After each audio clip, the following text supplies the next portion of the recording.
Friends, आप देख रहे हो मेरे YouTube channel the living legend.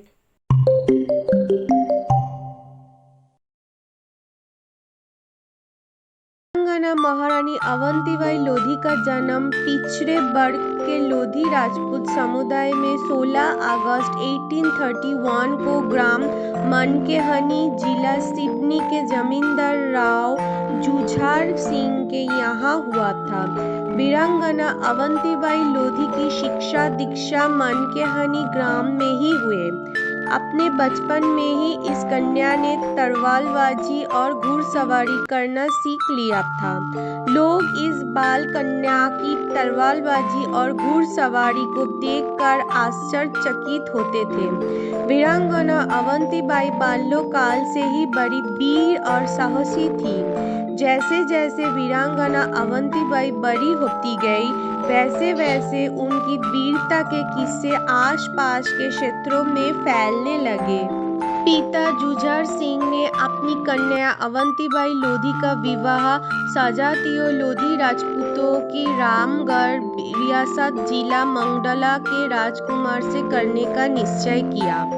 Jujhar Singh की इस साहसी बेटी का रिश्ता रामगढ़ के राजा लक्ष्मण सिंह ने अपने पुत्र राजकुमार विक्रमादित्य सिंह के लिए स्वीकार कर लिया। इसके बाद जुझार सिंह की ये साहसी कन्या रामगढ़ रियासत की कुलवधू बनी। 1850 में रामगढ़ रियासत के राजा और वीरांगना अवंतीबाई लोधी के ससुर लक्ष्मण सिंह की मृत्यु हो गई और राजकुमार विक्रमादित्य सिंह का रामगढ़ रियासत के राजा के रूप में राजतिलक किया गया। लेकिन कुछ सालों बाद राजा विक्रमादित्य सिंह अस्वस्थ रहने लगे। उनके दोनों पुत्रों अमन सिंह और शेर सिंह अभी छोटे थे, अतः राज्यों का सारा भार रानी के कंधों पर आ गया। वीरांगना झांसी की रानी की तरह ही अपने पति विक्रमादित्य के अस्वस्थ होने पर ऐसे ही देश में राज्यों का संभाल कर अपनी सुयोग्यता का परिचय दिया और अंग्रेजों को चूल्हे हिलाकर। इस समय लॉर्ड डालहौसी भारत में ब्रिटिश राज का गवर्नर जनरल था। लॉर्ड डालहौसी का प्रशासन चलाने का तरीका साम्राज्यवाद से प्रेरित था। उसके काल में राज्य विस्तार का काम अपने चरम पर था। भारत में लॉर्ड डालहौसी की साम्राज्यवादी नीतियों और उसकी राज्य हड़प नीति की वजह से देश की रियासतों में हल्ला मचा हुआ था।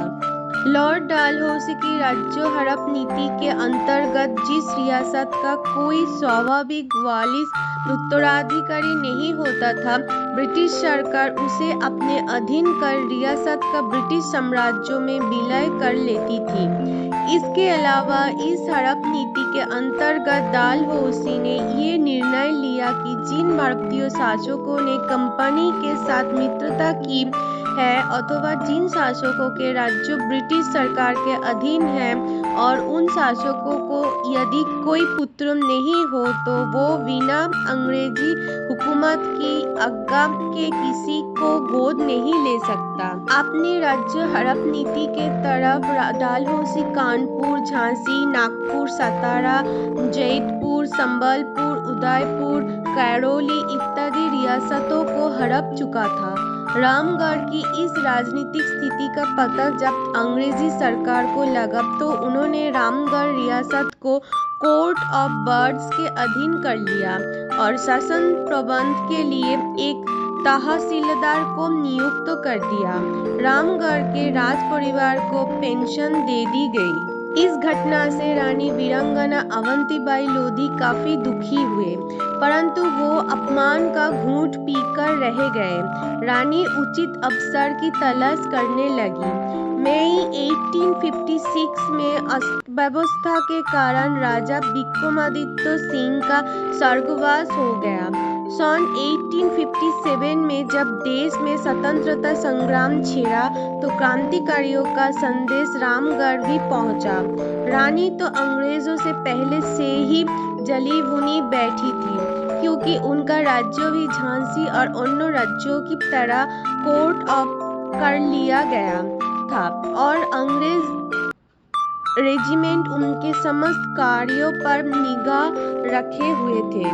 रानी ने अपनी ओर से क्रांति का संदेश देने के लिए अपने आसपास के सभी राजाओं और प्रमुख जमींदारों को चिट्ठी के साथ कांच की चूड़ियां भिजवाई।